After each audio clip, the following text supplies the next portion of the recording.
저번 시간에는 잠언이 말하는 지혜가 이 땅에서의 노하우가 아니라 성공 노하우가 아니라 예수 그리스도에 대한 또 다른 설명이다라고 좀 제가 설명을 드렸습니다. 그래서 이제 지혜를 구하는 것은 솔로몬이 구했던 지혜는 하나님께 구했던 지혜는 하나님의 뜻을 알고자 하는 거였지 자기가 이 땅에서 더 강해지려고 하는 게 아니었어요.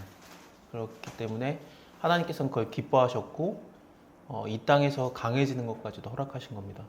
이것을 쉽게 말하면은 먼저 그 나라와 의를 구하면 하나님의 나라를 구하면은 이 땅에서도 모든 것을 더하시리라가 되면서 내가 하나님을 기쁘게 하는 자가 되는가 아니면은 사람을 기쁘게 하는 자, 내 스스로가 기뻐지든 아니면 내 주변 사람들이 기쁘게 하기 위해서 내가 칭찬받기 위해서 내가 그렇게 행동을 하는가를 좀 고민을 했던 겁니다. 그러니까 사실 우리의 마음가짐이 남들에게 칭찬을 받으려고 남들을 기쁘게 하기 위해서 움직이는 경우가 대부분이고 아니다 나는 남의 눈치 안 본다라고 하지만 내가 내 스스로가 힘들어지면서도 그걸 참고 하는 게 남의 눈을 보고 하는 경우가 굉장히 많습니다. 그래서 내 부모님한테 인정받으려고 아니면 내 가족한테 인정받으려고 나는 지금 몸이 아파서 쉬고 싶지만 쉬지 못하는 거죠. 이거 좀 더 일하고 열심히 하는 건 좋은데 몸이 망가질 정도로 하고 나중에는 걷잡을 수 없이 돼서 완전히 몸이 돌이킬 수 없이 망가진 상태가 됐을 때 나는 가족을 위해서 했는데 나는 가족을 기쁘기 위해서 했는데 가족들이 그거를 처음에는 놔버려서 그 버려진 아버지들이 완전히 삶을 포기하고 아예 처음부터 노숙인이었던 분은 별로 없고 대부분 한 가정의 가장이었는데 네, 자기는 가족을 위해서 최선을 다했는데 자기가 무너졌을 때 가족이 그것을 버리는 거죠. 나는 그들을 위해서 살았는데 내 삶은 뭔가 하면서 완전히 포기하시는 이제부터는 자기 삶을 살면 되는데 그래 본 적이 없는 거예요. 남을 위해서 사는 삶만 살다가 나를 위해서 이제 돈 벌고 내가 나를 위해서 살겠다 그러면 되거든요. 버려졌을 때 그러지 못하고 완전히 포기하기 때문에 그냥 자기 삶을 포기한 노숙자가 된 겁니다. 그래서 이 노숙자들은 일을 안 하는 사람에서 먹이면은 더 일을 안 한다가 아니라 정신적으로 무너진 자들이에요. 그래서 그들을 하나님 불쌍히 여기서 먹이는 거고 내 삶을 봐도 그래요. 내가 어떻게 살아왔는가, 내가 지금 왜 이 일을 하고 있는가, 모든 걸 따져봤을 때 그게 나를 위한 것이었나, 하나님을 위한 것이었냐, 아니면 내가 남의 눈치를 보느라고 그들의 눈치를 보느라고 내가 지금의 현재 일을 하고 있는 건가 라는 걸 좀 고민할 수 있죠. 근데 대부분이 놀랍게도 내가 나를 사랑하지 않고 남 눈치 봐서 이렇게 되는 경우가 많거든. 잘한다 소리 듣고 오히려 그랬을 때 너 뭐 하냐 그랬을 때 나 이거 한다라는 그 자랑을 원합니다. 우리는 그게 좋은데 그것도 하나님이 갖다 써요. 그래서 그 사람의 모든 그런 상황도 하나님이 아시기 때문에 우리가 그걸 요구하면 하나님한테 하나님 내가 이 땅에서 이게 필요합니다. 하나님께서 보시기에는 그 니를 위한 것도 아니고 나를 위한 것도 아니고 네 주변의 사람 눈치 보느라고 그런 거잖아 라고 하지만 하나님께서 그거를 때때로는 굉장히 많이 허락을 하시는 이유가 우리 수준이 그렇기 때문에 그렇거든요. 우리가 남의 눈치에서 못 벗어나요. 그렇기 때문에 그 이득이 있어서 인간관계를 맺습니다. 그러니까 베드로 같은 경우에 예수님을 3년 동안 따라다녔는데 베드로에게 예수님께서 뭐 너나 찔러봐라 그리고 뭐 믿는 자가 되라. 물론 그때는 도마에게 말씀하신 거였지만 베드로가 거기 같이 있었으니까 그랬음에도 불구하고 베드로는 그때 그 일이 있은 다음에 뭐 할지를 몰라요. 예수님은 죽고 부활하셨는데 나는 뭐 하지? 모르겠는 거죠. 내가 예수님 믿어요. 근데 내가 뭐 하지? 물고기나 잡으러 갈까? 그랬더니 다 같이 따라갔거든요. 그래가지고 물고기를 잡는 상황에서 예수님께서 보니까 기가 막히니까 야 변한 게 없네. 예전에 나 만나기 전에도 물고기 잡고 있더니 지금 똑같네. 그러면서 잘한 게 없구나 얘들아. 그래서 이제 굉장히 유치원 애들 5살에서 7살의 애들을 부르는 얘들아 이게 파이디오나를 부르면서 물고기 좀 잡히냐 그랬더니 안 잡혀요. 그래서 반대로 던져봐. 그래서 이제 잡는데 거기에서 왕창 잡고 나서 옷까지 벗어 던지고 예수님 믿으면 우리가 원하는 거죠. 예수 믿고 내가 원래 하던 일이 잘 되기를 원하는 거예요. 그냥 옷까지 집어 던지는. 우리가 사실 원하는 게 그건데 하나님께서 보시기에는 야 똑같네. 나 믿기 전과 나 믿은 다음에랑 나는 죽고 부활했는데 너네는 뭐 할지를 몰라 하는구나. 똑같구나. 그래서 이제 얘들아라고 부르시는 건데 우리가 원하는 게 거기까지예요. 그러니까 내가 하나님 믿으니까 왕창 잡게 해주세요. 왕창 잡게 해주세요. 근데 잡다가 이제 요한이 주님 아니야? 그러니까 주님이라는 소리를 듣고 나서 베드로가 자기 모습을 보니까 옷까지 벗어 던지고 일하고 있으니까 그걸 부끄러워서 옷을 입고 뛰어들어서 수영해서 예수님께로 옵니다. 마치 아담이 하나님 앞에 섰을 때 부끄러움을 가리려고 이파리로 자기의 부끄러움을 가렸듯이 자기의 벗었음을 보고 이제 물론 다 벗은 건 아니었겠지만 벗었음을 보고 자기 모습이 너무 부끄러우니까 옷을 입고 뛰어든 건데 그렇게 했음에도 불구하고 베드로가 거기서 못 벗어나요. 그러니까 저기에서 다른 제자들이 물고기를 그래도 다 잡고 올라오는데 예수님께서 그 마음을 아시기 때문에 물고기 좀 조금 갖고 와라 그랬더니 베드로가 가가지고 물고기를 이렇게 그물을 끌어내리는 것도 자기가 주동적으로 하고 153마리를 또 새 갖고 와요. 예수님 잠깐 기다리세요. 얼마 벌었는지 좀 확인합시다 하면서 세고 예수님한테 왔을 때 예수님이 물어보시는 게 뭐냐면은 요한의 아들 시몬아, 바요나 시몬아, 네가 이 모든 것들보다 나를 더 사랑하느냐 그러거든요. 그게 그랬을 때 예수님이 물어보신 게 그 사랑이라는 게 아가페의 사랑이에요. 아가페의 사랑은 우리가 못해요. 왜냐하면 신의 사랑이기 때문에 요한복음 14장, 15장, 16장에서 이제 너희가 성령이 임하면 보혜사 성령이 너희에게 임하면은 너희가 그제서야 할 수 있는 것이다. 너희가 서로 사랑하라. 친구를 위해서 죽는 것보다 더 큰 사랑은 없느니 너희가 서로 사랑하라. 내가 새 계명을 줬노라. 사랑하라. 사랑이 아가페인데 신의 절대적인 사랑이거든요. 내가 그냥 죽더라도 친구를 위해서 죽더라도 사랑하는 사랑이에요. 그래서 예수님께서 그거를 우리에게 주시는 겁니다. 그게 고린도전서에서 너희가 더 큰 것을 사모하라 그러면서 가장 큰 은사 사랑의 얘기를 하면서 천사의 말을 할지라도 사랑이 없어 울리는 꽹과리가 됐고 하면서 가장 큰 사랑인데 네가 나를 이 모든 것들보다 전적으로 무조건 나를 사랑하느냐 그랬더니 베드로가 주님이 아쉬움에 내가 주님을 친구의 사랑으로밖에 사랑을 못해요 라고 얘기를 해요. 친구의 사랑이 뭡니까? 그러니까 이득이 서로 있어야 되거든요. 내가 저 사람과 어울리는 이유는 이득이 있는 거예요. 일방적으로 주는 것 같아도 이득이 있으니까 친구가 형성이 돼요. 내가 계속 뭔가 그렇지 않다. 계속 그 사람을 만나면 마이너스다. 안 만나요. 원수가 돼요. 오히려. 뭔가 얻어지는 게 있으니까 친구가 되는 건데 예수님께서 너가 나를 신의 사랑으로 사랑하느냐라고 베드로에게 말했을 때 베드로는 그래도 나에게 이득이 돼야 내가 당신을 사랑하죠 라고 얘기한 거. 그러니까 서로 이득을 합시다. 그래서 내가 하나님을 위해서 일할게요. 하나님도 나한테 좀 도와주고 내가 하나님을 만나면은 내가 물고기 좀 왕창 잡히고 내 수준이 그건 걸 어떻게 해. 근데 베드로가 그렇게 얘기했을 때 예수님께서 아직 글러먹었거나 파이디오나 그러지 않고 내 어린 양을 먹여라 그러시거든요. 그 정도만 해도 우리가 하나님을 쫓아갈 수 있는 거예요. 예수님의 청지기로서 사역을 할 수 있는 거예요. 내가 하나님 믿으니까 좀 이득이 있는 거예요. 내가 하나님 믿으니까 기독교인으로서 좋은 교회에서 좋은 사람들과 좋은 교제도 하고 내가 뭔가 얻고 나도 뭔가 주고 그러면서 뭔가 맞아지니까 하나님 믿는 게 그나마 할 수 있는 거죠. 예수님이 두 번째 물어봐요.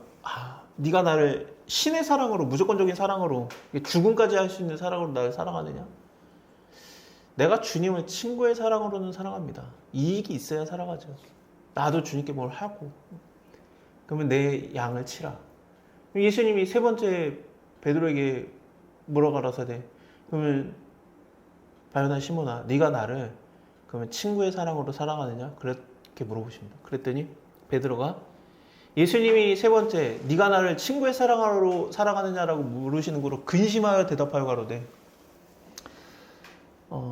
내가 주님을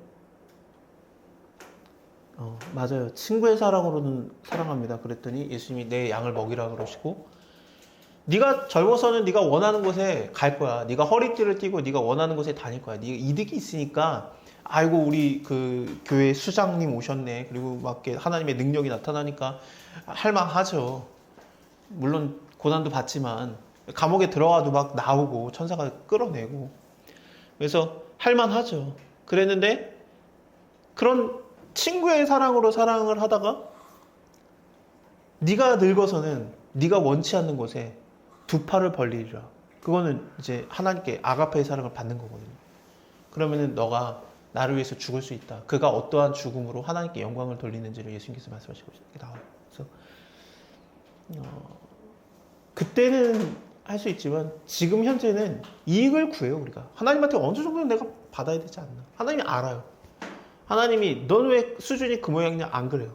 줘요. 그러니까 내가 이 수준인 거 어떻게 합니까? 내가 지혜를 구하지만 이 지혜가 하나님의 뜻을 구하고 하나님의 나라를 구하면 이 땅의 것도 주시지만 하나님의 나라와 뜻을 구하기 전에 내가 이 땅 게 더 갈급해요. 하나님. 그거에 대해서 하나님께서는 그래 내가 이 땅 것도 줄게. 그러면서 친구의 사랑으로 사랑해도 내가 너를 그렇게 대접해 줄게 라고 하나님이 하시는 겁니다. 하나님이 우리에 대한 기대치도 알고 우리가 하나님에 대한 기대치도 알고 하나님께서 우리에 대한 모든 걸 다 아시기 때문에 그렇게 이끌어 가시는 거죠. 그러다가 나중에 하나님의 은사인 사랑의 아가페의 은사를 받으면은 친구를 위해서 주는 것보다 더 큰 사랑은 없나니 하면서 이제 너희가 서로 사랑하라. 그 성령을 받아야지만 할 수 있는 그 큰 사랑의 은사가 나오는 겁니다. 그거는 나중이에요. 나중. 저도 못할 것 같아요. 아직. 너가 하나님을 믿기 때문에 박살난다. 네가 하나님을 믿기 때문에 무시당한다. 네가 하나님을 믿기 때문에 꼬꾸라질 것이다. 그러면 내가 하나님 과연 믿을 수 있을까? 그래도 어디 가서 네가 대접은 받을 거야. 그러니까 제가 좀 그래도 버티고 막 그러는 것들이지. 우리가 다들. 근데 그 수준이어도 하나님께서는 얼마든지 자기의 어린 양을 맡기십니다. 처음에는 어린 양을 먹으라면서 이 어린이라는 단어가 포함이 되는데 나중에는 그냥 예수님이 양이라고 나오고 그래서 내가 먼저 그 나라와 의를 왜 못 구하지? 못 구해요. 그러니까 예수님이 먼저 그 나라와 의를 구하라 그런 거죠. 못하니까 명령을 하신 거예요. 이미 하고 있었으면 먼저 그 나라와 의를 구하고 있는 것이 아니냐. 그러면 이 모든 것을 왜 안 주겠느냐라고 말했겠죠. 근데 못 구하고 있으니까 먼저 그 나라와 의를 구하라. 그럼 이 모든 것을 더하시리라고. 너희가 항상 기뻐하라, 쉬지 말고 기도하라, 범사에 감사하라. 왜 명령을 하겠습니까? 우리가 못 그래. 항상 기뻐하지도 않고 쉬지 말고 기도도 안 하고 범사에 감사도 안 해요. 그러니까 명령을 하는 거지. 하고 있으면 너희가 항상 기뻐하고 있는 거 아니냐. 쉬지 말고 기도하고 있지 않느냐. 범사에 감사하고 있지 않느냐. 그렇게 말했겠죠. 사실 우리가 계속해서 도달해야 될 것이고 그것을 우리가 어떻게 도달하는가. 저도 이번 주에 어떤 좀 힌트를 얻었는데 내가 성령을 받는 건 무엇인가라는 고민을 많이 했거든요. 성령을 받는 게 어떤 의미인가. 성령 하나님이 나와 함께 하시는데 그러면 단지 감정이라든지 뭐 눈물 콧물 침 흘리고 땀 흘리고 그러면은 성령 충만인가. 목이 쉬면은 성령 충만인가. 그렇게 생각을 예전에는 그런 사람들이 성령 충만한 줄 알았죠. 눈물 콧물 막 침 막 목사님 막 사모님 막 그러는 분들이 성령 충만한 집사님이구나. 제가 어렸을 때 아버지 어머니를 대하는 집사님들의 모습에서 그분들 성령 충만하다고 생각했는데 물론 맞아요. 하지만 성령이 충만하다라는 것은 이제 하나님의 마음을 안다는 거거든요. 그러니까 사람의 마음은 사람이 알듯이 하나님의 마음은 하나님이 아시느니라. 그러면서 로마서의 말씀처럼 내가 하나님을 어떻게 할까? 하나님의 마음을 받아야 하나님의 마음을 아는데 하나님의 마음을 받으면 어떻게 되느냐? 그럼 하나님이 원하는 걸 알기 때문에 하나님이 원하는 걸 할 수 있어요. 그러니까 요셉의 청지기가 베냐민 왔을 때 다시 돌려보낼 때 베냐민에게 은잔을 몰래 넣어라. 그래서 은잔을 몰래 넣고 그 다음에 이제 그들을 가게 하라 해서 가게 했는데 요셉이 청지기한테 가가지고 너희는 왜 선을 악으로 갚느냐? 내가 점친잔인데 내 은잔 누가 가져갔어? 그러면서 도둑질했다라면서 이거 그대로 말해라 그러니까 청지기 입장에서 이게 뭔 소리 하면서 갔거든요. 근데 가가지고 정확하게 요셉의 뜻을 마음을 아니까 요셉이 원하는 걸 얘기해요. 그러니까 그때 유다와 형제들은 얘기했던 건 뭐냐면은 그게 무슨 소리냐. 만약에 우리가 도적질한 것이 발견되면은 그 자는 반드시 죽고 우리는 다 모두가 당신의 족이 되겠습니다 라면서 얘기했더니 청지기가 그래라. 그러고 나서 딴 얘기를 해요. 발견되면은 그자만 종이 되고 나머지들은 가라 그래요. 이스라엘의 아들들이 얘기했던 것보다 현저하게 떨어져서 얘기한 거잖아요. 근데 요셉의 마음을 안 거죠, 청지기가. 형들을 보고 싶어 하는 게 아니야.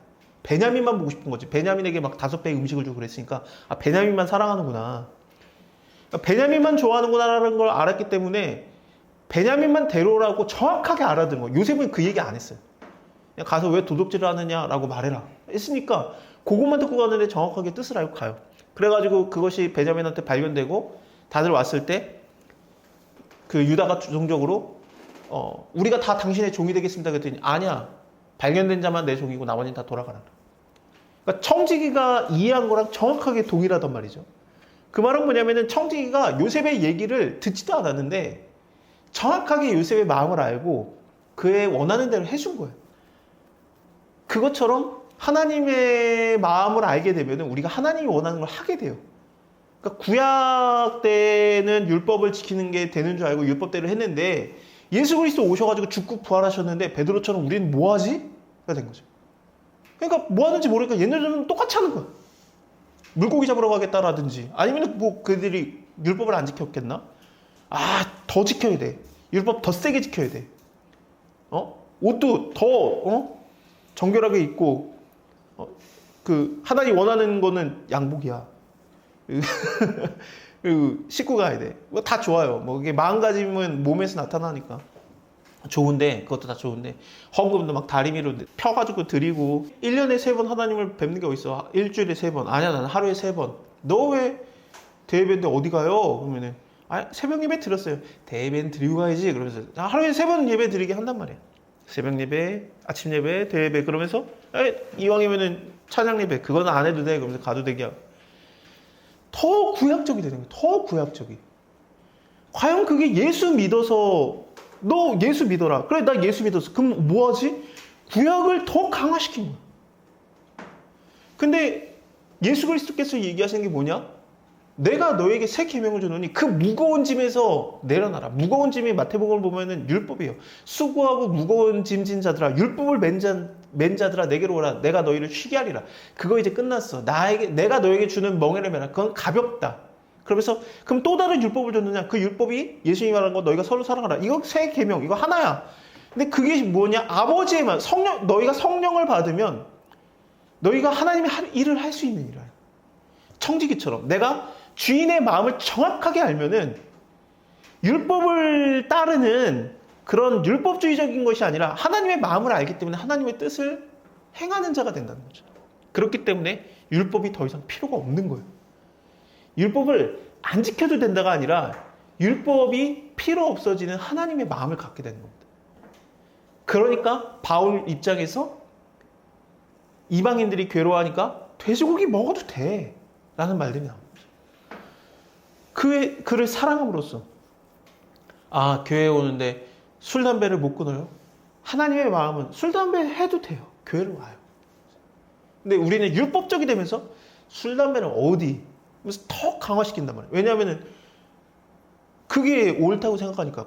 구약에서, 신약에서 술, 담배 하지 말라는 말이 어디 있습니까? 술에 대한 얘기 나오지. 근데 담배에 대한 얘기가 어디 있습니까? 근데 우리는 한국 기독교에서는 못 견디는 거야. 술, 담배를 하면 어떻게 교회를 와? 근데 우리가 그냥 강화시키는 거예요. 예수님께서는 내가 받아들인 자를 왜 네가 못 받아들이냐? 나는 못 받아들여, 나는. 왜냐면은 하나님의 눈치가 필요한 게 아니라 남들의 눈치가 필요하니까. 너네 교회 다닌 사람 너네 교회 술, 담배 한다며? 너도 하냐? 그 교회는 남전도에 호프집에서 했다며? 하나님의 마음을 가지면은, 하나님의 뜻을 알게 되면은, 하나님의 뜻을 알기 때문에 먼저 그의 나라와 의를, 하나님의 나라를 알기 때문에 내가 이 땅에서 아버지의 마음을 하게 돼요. 하나님께서도 우리에게 요구하는 게 뭐였느냐? 네가 나의 마음을 알고 나의 뜻을 행하라거든요. 그래서 성령을 받으면은, 성령을 받는다는 게 무엇인가? 아버지의 마음을 아는 거예요. 아버지의 마음을 모르고 이거대로 해야 돼, 이거대로 순종해야 돼, 이거 안 했네 하고 정지하고 막 그게 아니라 아버지의 마음을 알게 되면은 내가 아버지의 일을 할 수 있게 돼요.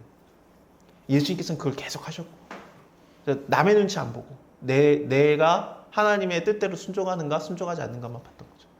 저도 마찬가지예요. 저도 그래야 된다라고 생각을 하고 우리가 이게 신앙생활이라고 생각합니다. 그래서 아버지의 뜻을 아는 거, 아버지의 마음을 알고 그걸 알기 때문에, 정확하게 알기 때문에 저절로 적용이 되고 행동이 나오는 거죠. 그것이 신약시대의 삶이에요. 예수 믿으면 무조건 구원받는다. 맞는데 예수 믿어서 구원받는 게 예수와 함께하는 삶이 뭐냐? 예수의 마음을 알기 때문에 저절로 그 행동이 나오는 삶을 사는 거예요. 죽기까지 할지라도, 사랑의 은사로 죽기까지 할지라도 행동들이 나오는 거죠. 그렇기 때문에 믿음과 행동은 서로 나눠지는 게 아닙니다. 믿으면 행하는 일화가 되는 거죠.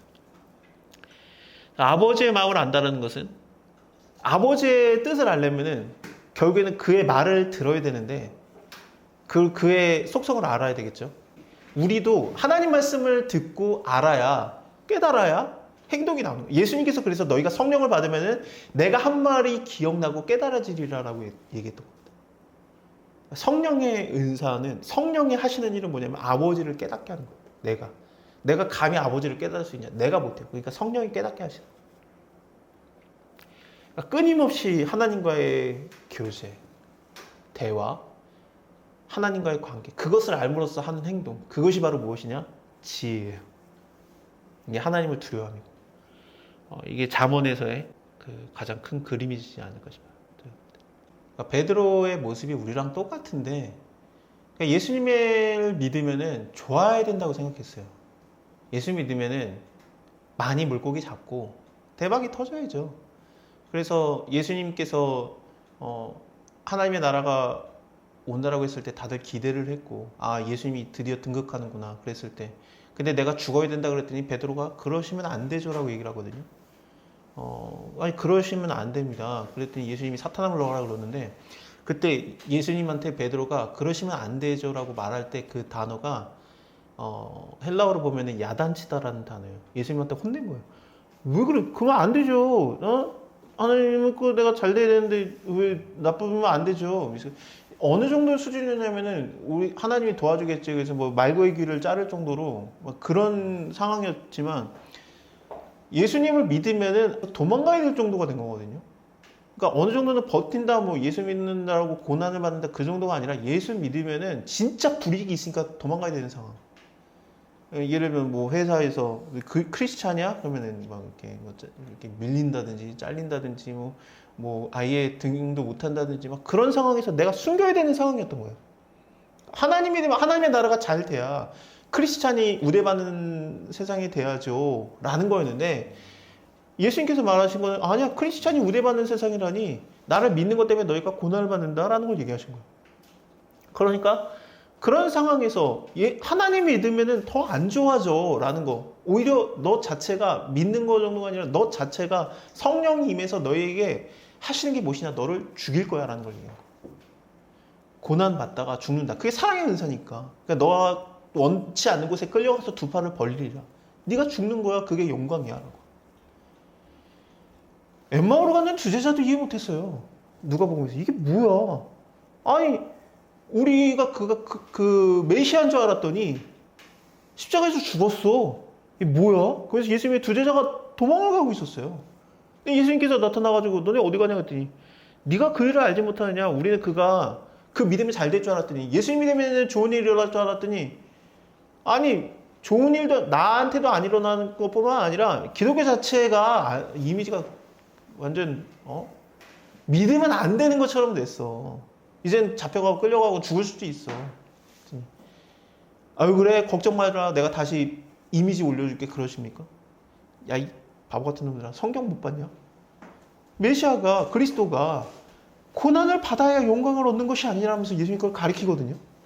그러니까 엠마오로 가는 두 제자가 그거에 대해서 이제 밤새 얘기를 한 다음에 예수님이 사라진다 깨달아요. 그렇구나. 그 다음에 예루살렘으로 가지 않습니까? 잡혀가더라도. 그리고 제자들한테 맞아. 이거야. 이게 예수님을 닮은 삶이야. 그러면서 그때 그게 이어지는 게 사도행전이에요. 그래서 그들이 성령 받기를 기다리고 있고, 하나님의 마음을 안다라는 것은, 하나님의 마음을 알면은 내가 그러면 그거에 대한 대가나 보상이 주어지는가? 우리가 너무 수준이 떨어져서 줘요. 제가 아까 말씀드린 것처럼 우리가 원하는 게 친구의 사랑이니까, 하나님 나도 원하는 거 있고 하나님도 원하는 거 있을 거 아니에요. 우리 윈윈 합시다. 그렇지?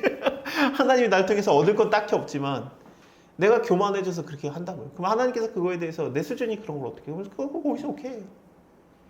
근데 그거는 예수님께서 말하시는 게 뭐냐면은 예수님의 죽음과 부활을 봤음에도 불구하고 하나님의 마음을 깨닫지 못하기 때문에 우리가 요구하는 수준이 그거밖에 없던 거죠. 근데 하나님의 마음을 깨달으면 성령을 받으면 어떻게 되는가? 하나님의 마음을 깨달으면은 하나님이 원하는 거로 쉽게 말하면 그의 뜻대로 순종하게 된다는 얘기입니다. 그거에 대해서는 율법이 없어요. 율법대로 할 수 없지. 하나님께서 이거 안 하면은 큰일 난다라는 그런 게 아니라 법치주의로 하는 게 아니라 그때부터는 관계로 하나님 아버지의 뜻을 알기 때문에 하는 거니까. 성령이 임해서 적극적으로 성령이 인도하시고 있기 때문에 사실 우리가 그만큼이라도 하는 거라고 생각합니다. 우리가 죄인이라서 절대로 하나님을 찾으려고 하지도 않고 하나님을 오히려 피해요. 죄인은. 내가 죄인이어서 그렇습니다 하면서 피하는 게 하나님께서는 그거를 죽음으로 간다라고 보거든요. 너가 죄인인 거, 하나님의 말씀은 네가 죄인인지 알아. 그러니까 나에게로 오란데 근데 내가 죄인이니까 하나님을 떠날게로가 되는 거죠. 죄인인지 알아요. 베드로도 예수님의 존재를 깨달았을 때, 거룩함을 깨달았을 때 주여 나를 떠나소서 나는 죄인으로서이다 그렇게 말하지만 진짜 떠내달라는 얘기가 아니에요. 사실 아예 말도 안 했겠지. 그러면 그냥 떠났겠지. 근데 예수님이 부르심을 바로 쫓아가는 것이 아니면 못 가겠어요. 내가 염치도 없지. 그게 아니었던 거예요. 왜냐면 내 삶이 유일한 삶이 그거밖에 없으니까. 그래서 우리는 죄인이라서 하나님도 못 구해요. 사실은. 하지만 내가 죄인임을 깨달음에도 불구하고 하나님을 쫓는가? 그것은 성령의 인도함입니다. 내가 하나님께 꾸준히 가야 되고 하나님께로 가려고 하고 근데 내가 이런 그 수준이 어떤 상황이 되거나 시간이 맞춰져야지만 하나님을 기억한다. 그럼 그거라도 해야 돼요. 그래서 나는 주일날 대예배 때 하나님과의 교제를 생각하게 된다면 그거라도 해야 되고 거기를 가야 된다. 시간이라도 가야 된다. 그거라도 맞춰서 해야 됩니다. 그래서 우리가 그 수준인 걸 어떻게 해요? 근데 우리는 어떠냐면은 이제 사람들한테 뭐라고 하냐면은 내가 그것이 도움이 되겠지만 그거를 이제 법화시켜서 네가 그 시간에 대예배를 안 드리면 네가 하나님을 안 찾는 자다라고 강조할 수는 없는 거죠. 그건 하나님을 알기 때문에 말하는 것이 아니라 그냥 방법을 얘기하는 거니까. 물론 방법이 도움이 되긴 합니다. 그래서 술, 담배를 안 하는 것이 도움이 되겠죠. 그것이 딱히 그렇지는 않습니다. 그래서 언제나 저는 이렇게 상황을 만드는 것도 중요하다고 생각해요. 그래서 핸드폰 좋은 거 사는 것보다 같은 가격이니까 노트북 가격이나 핸드폰 가격이 똑같으니까 노트북을 사서 뭐 해야 될지 모른다. 그러면 그냥 카페에 가서 그냥 1시간 반 앉아 있는 거예요. 그러면은 이거 켜놓고 있으면은 뭐라도 해요. 생산적인 거야. 뭐라도 해. 내가 뭘 찾아보기라도 하고 뭐라도 해요. 그러면서 이제 그 상황을 만드는 거거든요. 내가 우리가 왜 도서실을 갑니까? 집에서 공부하면 되지. 상황을 만들어야지 공부가 잘 되니까. 내가 왜 어디나 하나님이 계시는데 내가 왜 기도처에 가서 기도를 하는가? 상황이 만들어져야 내가 집중이 되니까. 그럼 그렇게라도 해야 돼요, 우리가.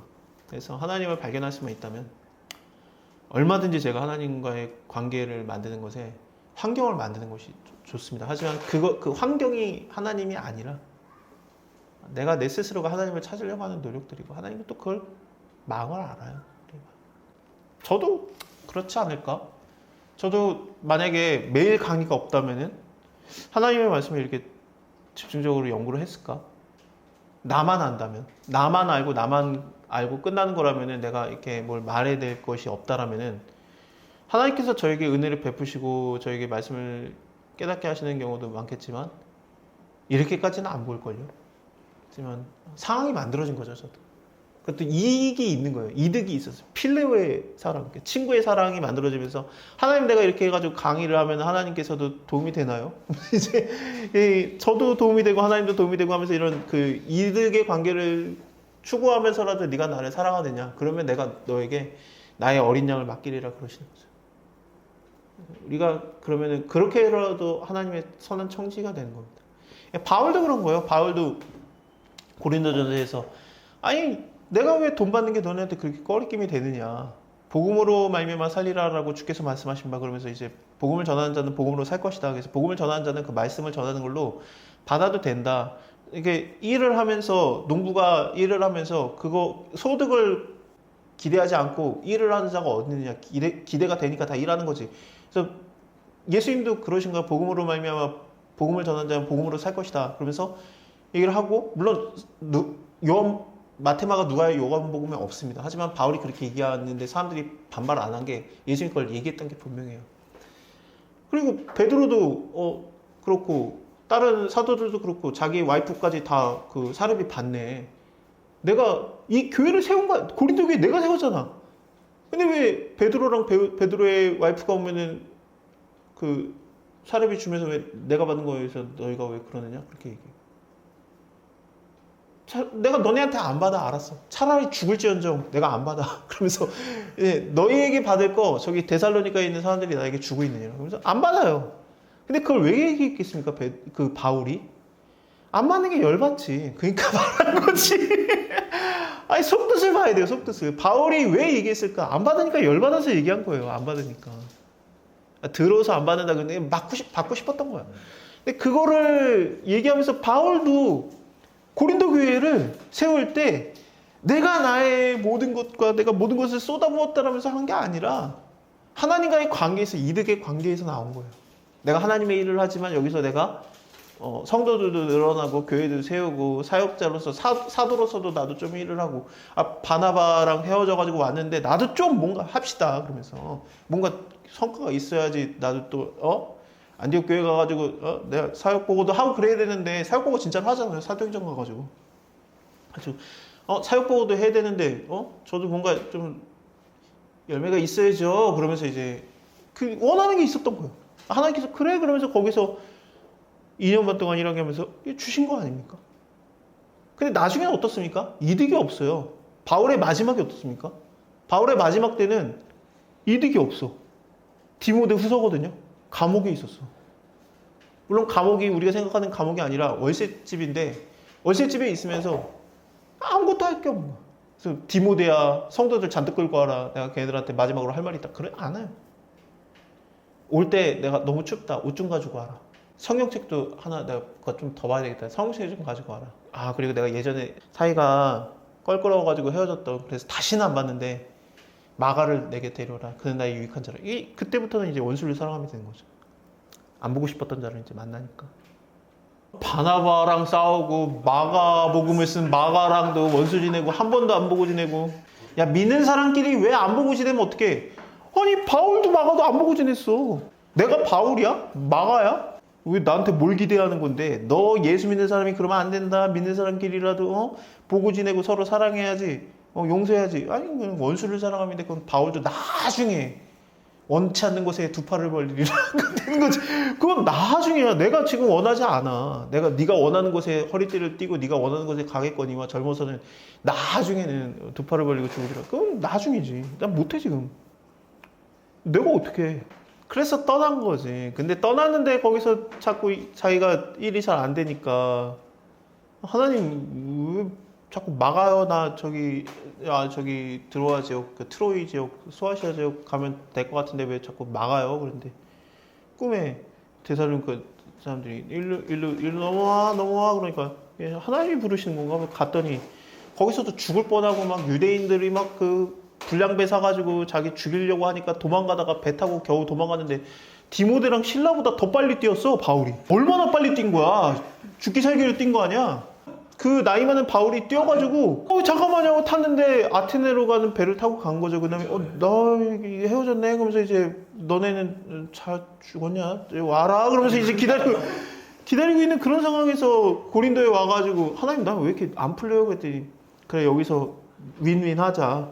내가 구원할 자가 많아. 너도 여기서 좀 교회 좀 세우고 하자. 그래서 너를 보호해 줄게. 여기서 좀 하자. 그러면서 이제 고린도 교회가 거기서 세워지는 거죠.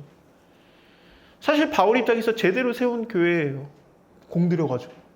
그러니까 거기에서 담임 목사가 되는데 여기서 자기한테 사례비 안 준다고 그러니까 열받은 거지. 그러니까 내가 차라리 죽을지언정 내가 거기서 도망오느라고 잠깐 있는데도 세워진 거기 교회에서도 나한테 돈 주고 내가 거기서 니네 것까지 돈 받고 있는 거야. 됐어 안 받아. 그러니까 고린도전서 쓴 다음에 고린도 교인들이 막 화내잖아. 그러면서 이제 세 번째 편지에서 이게 뭐야, 이게 더 열받게 하면서 막 쓰니까 그 없애버리잖아. 그게 근심의 편지야. 그게 사라져. 세 번째 편지가.